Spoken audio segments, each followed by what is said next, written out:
някакви проблеми, които сте срещали?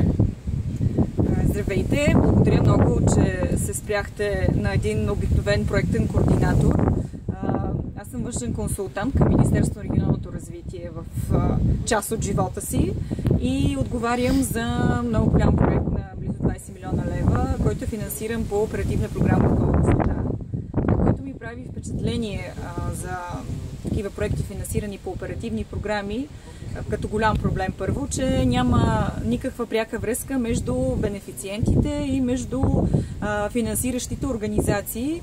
Ние си комуникираме изцяло чрез едни имейли, електронно, и дори нямаме някакъв пряк телефон за връзка с тези хора. Второ, свършва проекта и не се правят никакви въпросници за обратна връзка с конкретните бенефициенти, за да се види евентуално за следващата програма какво трябва да бъде коригирано. Виждат се едни формални отчети, които губят половината време на хората, които се занимават с проекти. От другата страна, в управляващите органи никой не ги чете. А пък всъщност най-голямия проблем, който виждаме до сега, е, че има от престараване един заложен процент за самоналагане на финансови корекции от български проверяващи институции. В нито една друга страна, членка на Европейския съюз, няма такъв проблем, но в България всички управляващи органи ти казват предварително, ами залагайте си в бюджета 10% финансова корекция, правил, неправил проблеми и по никакъв начин не можеш да го оспориш това нещо. Така че, според мен, управляващите органи за новия програмен период 2014-2020, тъй като закъсняхме първо с одобрение на програмите, те първо стартират първите процедури. Моля, свържете се с ваши бенефициенти от миналия период, интервюирайте ги, да ви кажат какви са според тях най-големите проблеми и препъни камъци, защото колкото да се стареят 100 души в едно министерство, една програма да върви гладко, ако от другата страна нямат разбирането и чуваемост, просто нищо няма да се случи. Иначе за протокола Наталия Димитрова. Благодаря. Може ли да ни разкажете повече за вашия голям проект? Ами, големия проект също е към, както казах, Министерство на регионалното развитие, по-скоро дирекция водоснабдяване и канализация и е свързан с меки мерки. Правиме обучения на ВиК дружества, които през този нов програмен период 2014 и 2020 ще бъдат бенефициенти. Преди бяха общини за ВиК проекти. Имаше много злоупотреби, много финансови корекции, много дублирания на проекти.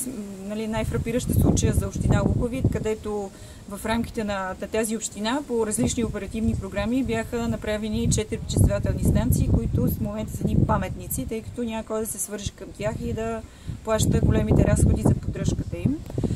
Освен това правиме 2 големи информационни системи, които ще визуализират ВиК мрежите в България. Ще бъде ясно къде има водопроводи, къде има пречиствателни станции, защото в момента няма една картинка за това нещо онлайн, искам да кажа. Някъде на някакви карти и то половинчато сигурно има. За участниците в този процес ще се налеят. Смисъл има, освен ВиК-та, дружествата, има едни енигматични създания, които се казват асоциации по ВиК. В тях влизат общините и областните администрации, тъй като те имат различна собственост на тези ВиК съоръжения. Другата ни голяма дейност е, направихме нова стратегия за водоснабдяване и канализация с помощта на Световна банка. Световна банка също така консултира и Министерството на регионалното развитие и на околната среда в рамките на този проект за изпълнение също така на различни мерки, предвидени в европейските директиви, свързани с управлението на водите, най-вече примерно в такива локални решения за пречистване, тъй като в България примерно тези откритите септични ями. В цяла Европа и цял свят се използват и много други устройства, най-грубо казано, и съоръжения. В България просто даже няма и законова възможност за това нещо. Изобщо интересен е проекта, много хора са въвлечени в него и от професионален и от личен интерес, тъй като в крайна сметка идеята е да се подобри услугата, която се предоставя на гражданите, защото водата е не само изконно право на хората, но тя е услуга, за която се заплаща, и за да бъде качествена тази услуга, за съжаление тя си идва с определена цена, която трябва да дойде от нашия собствен джоб, не може само от еврофондовете да разчитаме за това нещо. Благодаря много. И аз благодаря. Добър ден! Разбрах, че имате доста голям опит с управлението на еврофондове. Може ли да ни разкажете някакви проблеми, които сте срещали? Здравейте! Благодаря много, че се спряхте на един обикновен проектен координатор. Аз съм външен консултант към Министерството на регионалното развитие в част от живота си и отговарям за много голям проект на близо 20 милиона лева, който е финансиран по оперативна програма Околна среда. Това, което ми прави впечатление за такива проекти, финансирани по оперативни програми, като голям проблем първо, че няма никаква пряка връзка между бенефициентите и между финансиращите организации. Ние си комуникираме изцяло чрез едни имейли, електронно, и дори нямаме някакъв пряк телефон за връзка с тези хора. Второ, свършва проекта и не се правят никакви въпросници за обратна връзка с конкретните бенефициенти, за да се види евентуално за следващата програма какво трябва да бъде коригирано. Виждат се едни формални отчети, които губят половината време на хората, които се занимават с проекти. От другата страна, в управляващите органи никой не ги чете. А пък всъщност най-голямия проблем, който виждаме до сега, е, че има от престараване един заложен процент за самоналагане на финансови корекции от български проверяващи институции. В нито една друга страна, членка на Европейския съюз, няма такъв проблем, но в България всички управляващи органи ти казват предварително: ами залагайте си в бюджета 10% финансова корекция, правил, неправил проблеми, и по никакъв начин не можеш да го оспориш това нещо. Така че според мен управляващите органи за новия програмен период 2014-2020, тъй като закъсняхме първо с одобрение на програмите, те първо стартират първите процедури. Моля, свържете се с ваши бенефициенти от миналия период, интервюирайте ги, да ви кажат какви са според тях най-големите проблеми и препъни камъци, защото колкото да се стареят 100 души в едно министерство, една програма да върви гладко, ако от другата страна нямат разбирането и чуваемост, просто нищо няма да се случи. Иначе за протокола Наталия Димитрова. Благодаря. Може ли да ни разкажете повече за вашия голям проект?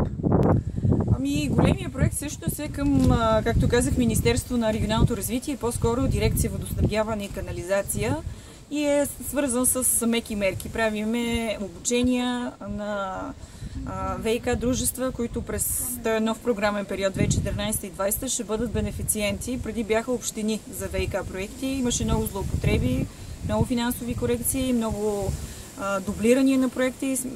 Най-фрапираща случая за община Луковит, където в рамките на тази община по различни оперативни програми бяха направени 4 пречиствателни станции, които в момента са ни паметници, тъй като няма кой да се свържи към тях и да плаща големите разходи за поддръжката им.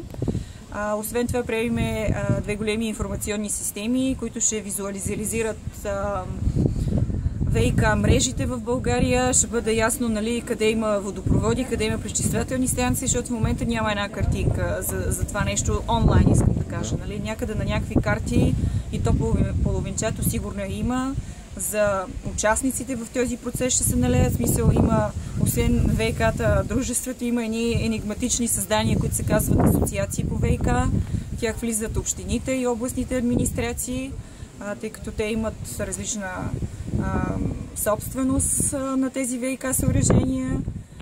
Другата ни голяма дейност е: направихме нова стратегия за водоснабдяване и канализация с помощта на Световна банка. Световна банка също така консултира и Министерството на регионалното развитие и на околната среда в рамките на този проект за изпълнение също така на различни мерки, предвидени в европейските директиви, свързани с управлението на водите, най-вече примерно в такива локални решения за пречистване, тъй като в България примерно тези откритите септични ями. В цяла Европа и цял свят се използват и много други устройства, най-грубо казано, и съоръжения. В България просто даже няма и законова възможност за това нещо.